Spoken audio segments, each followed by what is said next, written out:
Welcome to today's session. My name is Samuel Asiba. In today's session, we are going to talk about matrices and transformation. And today, we shall concentrate on shear transformation. What's the rationale? As we saw before from the previous video, we said that transformation is very key in real life situation. It's a real thing, you know.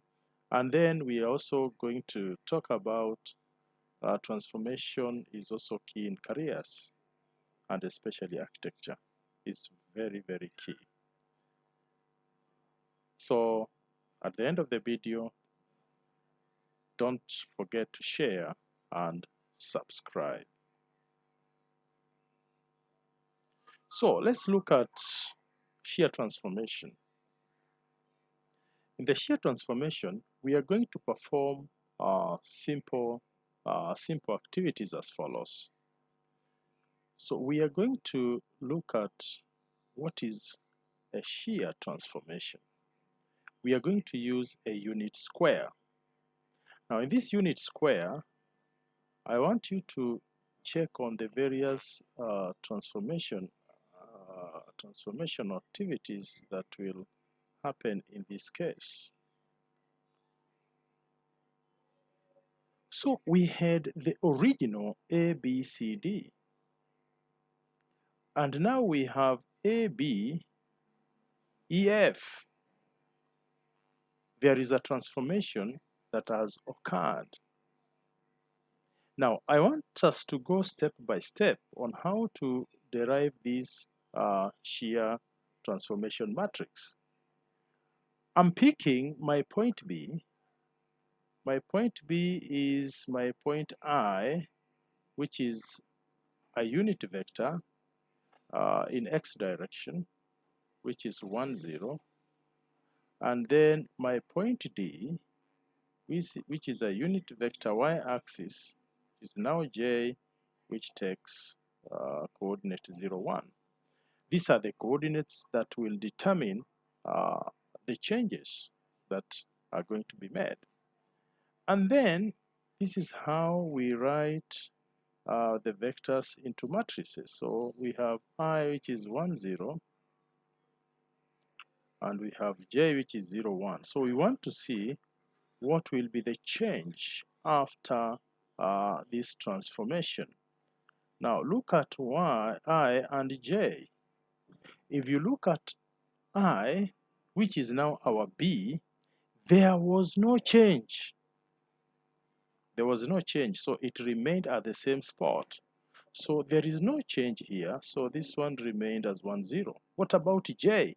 J, which was represented by D, moved to E, which is now 3, 1. You can see which is now 3, 1. So you can see the transformation that was 1, 0, 0, 1. Now it is 1, 0, 3, 1. What has changed? That is what somebody has to see. What has changed is this value that we are talking about, that is 3. That is the x value along the which axis here? You know, when we are talking about j, when we are talking about I. So you have to determine which one changed. So j is the one that changed, moved from 0, 1 to 3, 1, which means the value of x changed. You know, the value of x changed here. Okay? But look at the movement now. When we have such a transformation, then we can represent such a transformation as 1, 0. The value that changes, which is a variable, is k, and then 1. Okay? As simple then, this is a shear. This is a shear matrix. This is a shear, or transformation becomes a shear. This is a shear matrix. Now look at point AB. What is the movement? The movement is invariant. You see, this is an invariant point. You can see the invariant point, you know, the invariant line, you know. and along which axis? The invariant. So we have invariant, the invariant line, you see, which is now what? Which is x-axis. See, when we are talking about invariant, you can see these 2 points are not changing. It's along x-axis. That is what we call the invariant line, along x-axis. So you can see even the movement from D, the displacement of D to E, it is along the parallel to the x-axis. You know, it is parallel to the x-axis. So x-axis is unchanged here. And then what else can you say? When we are having shear matrix transformation, then we are getting that the area, look at the area of the unit square, which is 1 times 1, which becomes 1 square unit. See, 1 square unit here. So what about the parallelogram? This is 1, this is the base is 1, and the height is 1. So also the parallelogram here, we also have 1 times 1, which is 1 square unit. So which means that in shear transformation, the area remains the same. So you have to take care of this. The area remains the same. That is the object and the image. Now, after we have done this, how do you then describe a shear transformation? Up to this point, we have to describe a shear transformation by identifying the invariant line, which is the x-axis, that is 1, and then identify one point which is D, which is, you say, which is 0, 1 moved to 3, 1.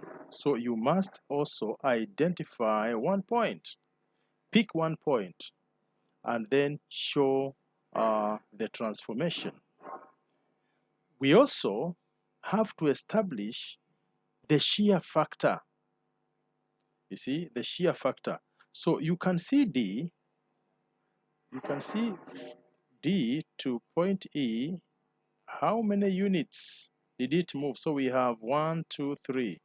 So we have 3 units. That is the displacement, you know. And then from A to D, you know, this is D to E. So A to D, how many units? A to D, how many units are these? So A to D, you know, it is 1 unit. So it's 1 unit. So the shear factor here, the shear factor is equals to 3 over 1, which gives you 3. So the shear factor is 3. Then let us describe the transformation fully now. How do you describe a transformation which is a shear transformation? So in a shear transformation, then as a summary, in a shear transformation,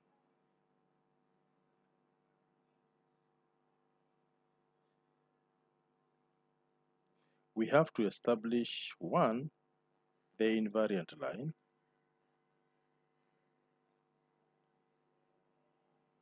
Okay, whether it is x-axis, identify one point,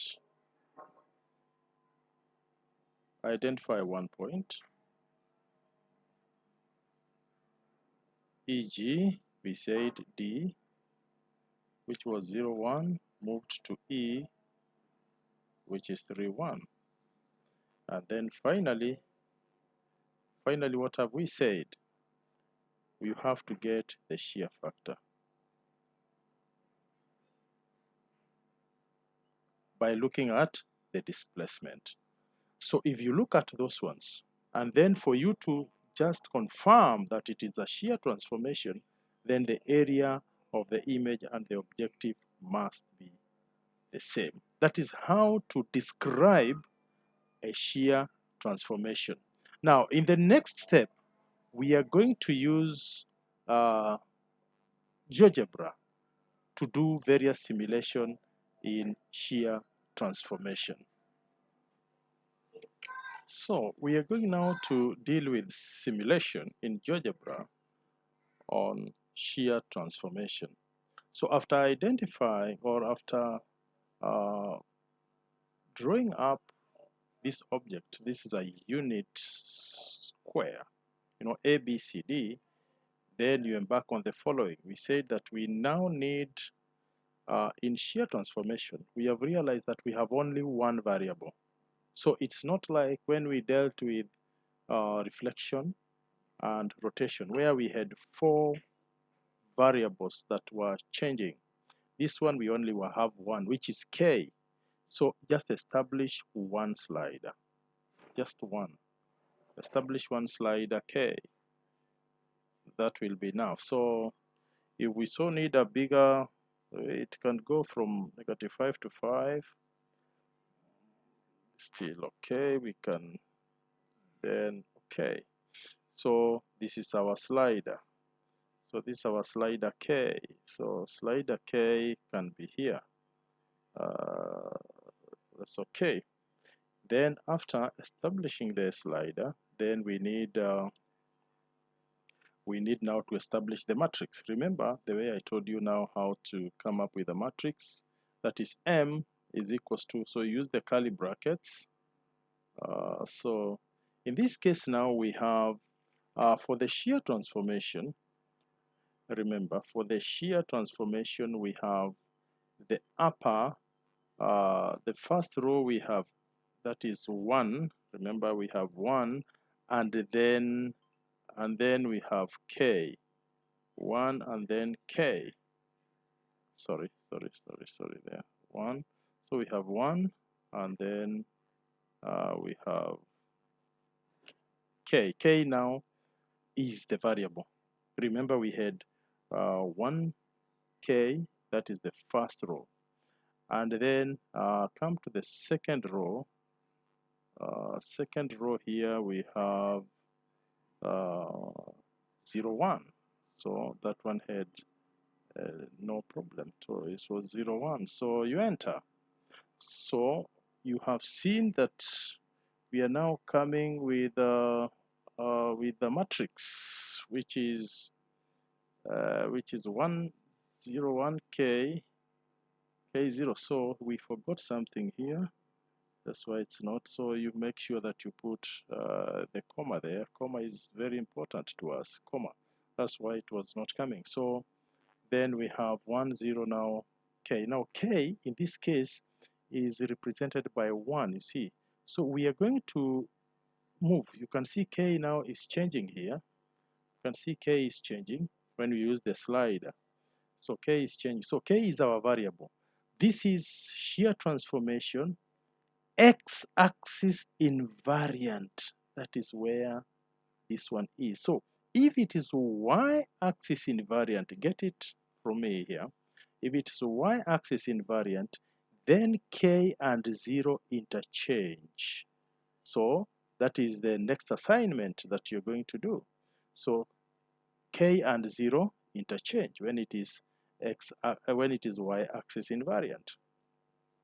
So what next did we do? Looking at my first video, after you have done that, now that we have K, we need now to apply our matrix on this Q1, So you come down here and just say apply, just say apply. So apply, then this one pops up, then use it. So we are going to apply the matrix. The matrix here is, just a minute.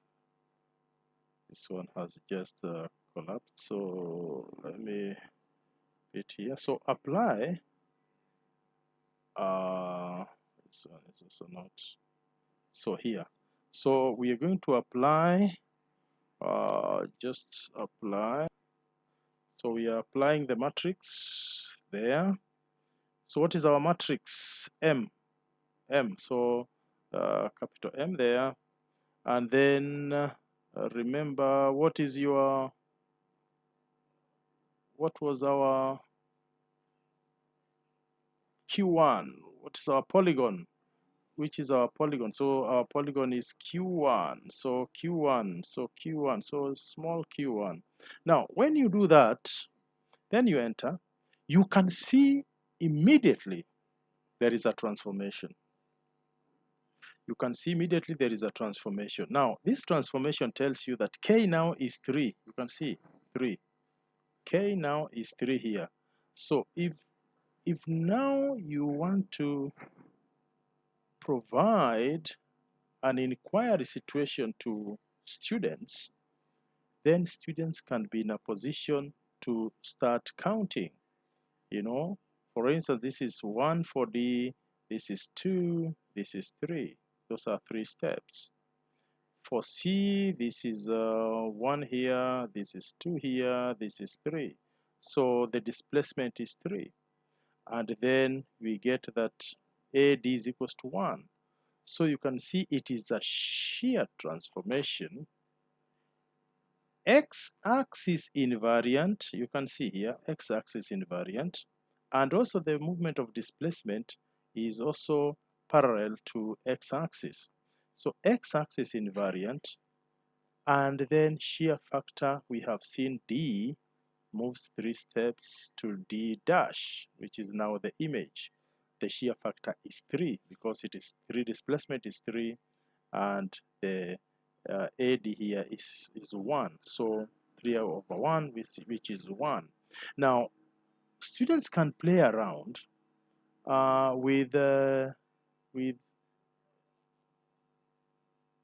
slider. You can see when it is 1. You can see here 1. You can see 1.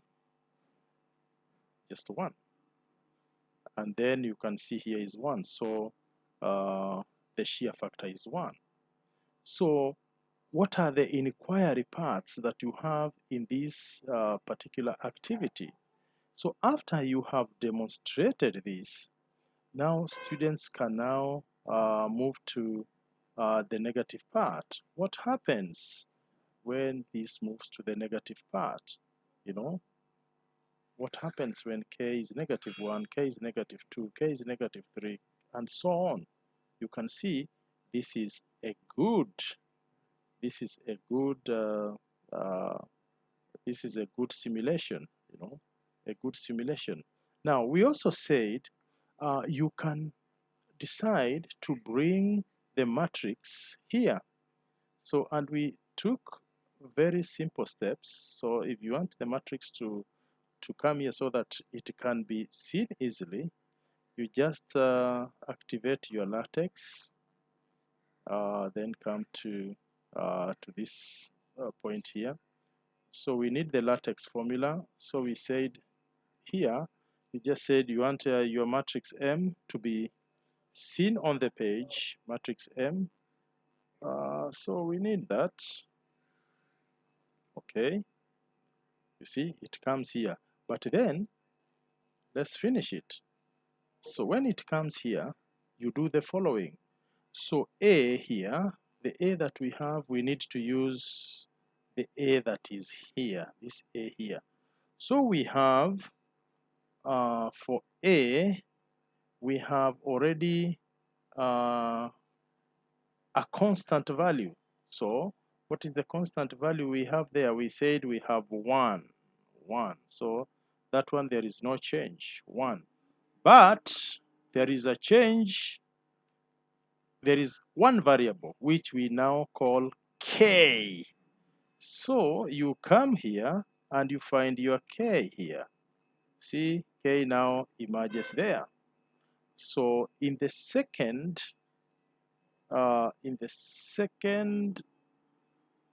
row, we said there was no change. So there was no change. So we have 0. So we have only one variable, which is K. So when you click here, okay, then your matrix comes here. Okay, your matrix comes here. So then as you move now, you can see this matrix change here. Okay, you can see it properly here. So also you can decide to change the color of the color and text. You can change the color there to be red. You can change the text to so that students can see it properly. You can make it medium or big. You can make it bold at the same time, and then okay. Okay, when it is okay here, then you can put it off here.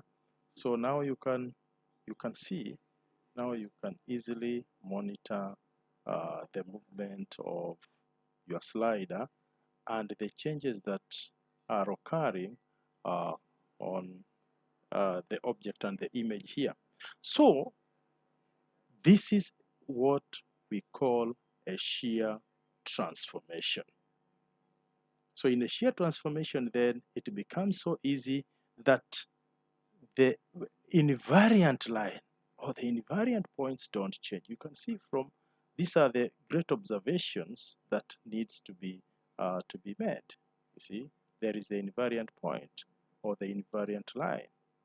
You can see this now we have said this is x-axis invariant. Now, for you to do y-axis invariant, we said that you interchange the k diagonally, and then you can now have the shear transformation y-axis invariant. Thank you for listening, and don't forget to subscribe. See you again.